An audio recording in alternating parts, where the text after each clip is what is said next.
علامہ ابن تیمیہ رحمہ اللہ نے الصارم المسلول علی شاتم الرسول میں لکھا ہے کہ مدینہ منورہ میں ایک شخص رہتا تھا، ابو عفق نامی، ابو عفق نام تھا اس کا، تو 120 سال اس شخص کی عمر تھی۔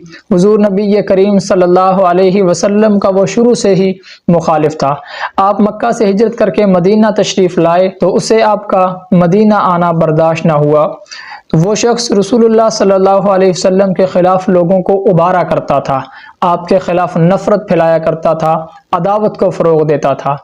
اور اللہ کا کرنا یہ ہوا کہ بدر کی لڑائی میں اللہ نے مسلمانوں کو فتح عظیم سے سرفراز فرمایا۔ اس کے حسد اور بغض میں مزید اضافہ ہوا اور وہ اس سے بھی زیادہ بغاوت پہ اتر آیا۔ نبی کریم صلی اللہ علیہ وسلم کی توہین شروع کی، آپ کی گستاخی پہ اتر آیا۔ تو نبی کریم صلی اللہ علیہ وسلم کے پھر